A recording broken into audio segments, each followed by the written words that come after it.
السلام علیکم ورحمۃ اللہ وبرکاتہ۔ سورہ المائدہ آیت نمبر 90۔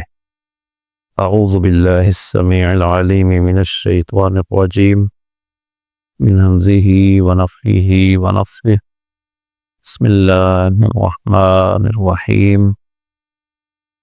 یا ایہا الذین آمنوا، اے وہ لوگو جو ایمان لائے ہو، انما الخمر والمیسر والانصاب والازلام، بلا شبہ شراب اور جوا، والانصاب اور یہ بت، والازلام اور قسمت معلوم کرنے کے تیر، رجس من عمل الشیطان، یہ سب ناپاک ہیں، شیطان کے عمل سے ہیں۔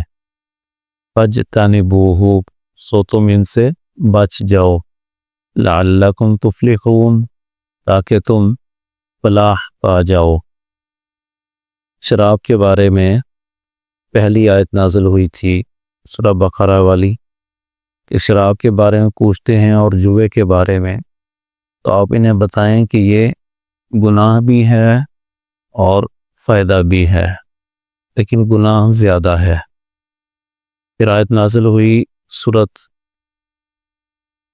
نساء والی، جس میں ہے لا تقربوا الصلاۃ وانتم سکارى، جب تم مدہوش ہو، تمہارے ہوش و حواس قائم نہیں ہیں، تو نماز کے قریب نہ جاؤ۔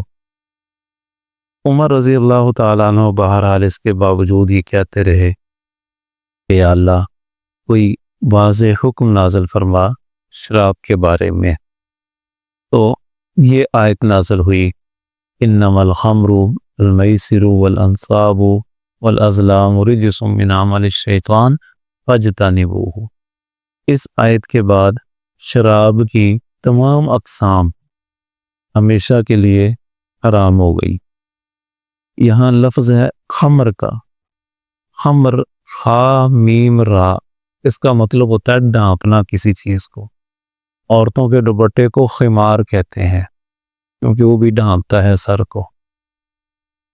تو نبی صلی اللہ علیہ وسلم نے بھی یہی تفسیر کی ہے، کل ما خامر العقل، ہر وہ چیز جو عقل کو ڈھانپ دے، عقل کے عمل کو روک دے، عقل معاف کر دے، دماغ کام نہیں کر رہا، انسان معمول سے ہٹ کر حرکتیں شروع کر دے، حلال حرام اپنا بیگانہ اس کو فکر ہی نہ ہو، اس کو احساس باقی نہ رہے، اس کا مطلب ہے کہ اس وقت اس کی عقل کام نہیں کر رہی۔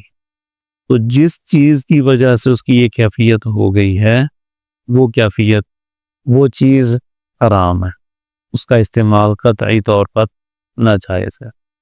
ایک حدیث میں فرمایا کل مسکر خمر، ہر وہ چیز جس میں نشہ پایا جاتا ہے وہ خمر ہے، وہ مایا کی صورت میں ہو یا ٹھوس شکل میں ہو، ہر طرح کی۔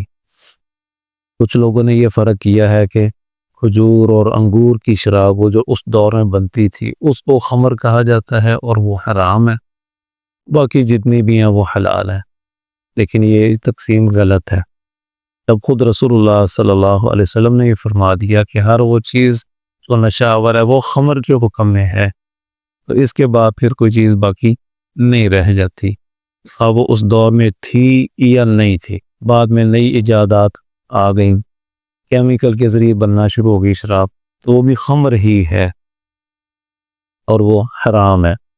المیسر، جوا، کسی بھی چیز میں کوئی بھی شرط لگا کر کام کیا جائے، بھئی آپ یہ رنگ پھینکیں، جس پر بھی آ گیا وہ آپ کی ہو جائے گی، آپ 1 روپے کا، 5 روپے کا، 10 روپے کا یہ آپ ایک پیکٹ خریدیں، اس میں سے آپ کا جو نمبر نکلے گا وہ آپ کو چیز مل جائے گی، یا آپ ایک وہ پھینکیں گے تو یہاں دیوار پر سامنے مختلف چیزیں لگی ہوئی ہیں، تو وہ جس کو بھی آپ کی پھینکی ہوئی شے لگ گئی وہ آپ کی ہوئی۔ یہ ساری چیزیں اسی طرح ہمارے ہاں انشورنس اور لاٹری اور کمیٹی جو ہے بولی والی کمیٹی، یہ بھی جوئے میں آتی ہے، حرام ہے، ناجائز ہے۔ الانصاب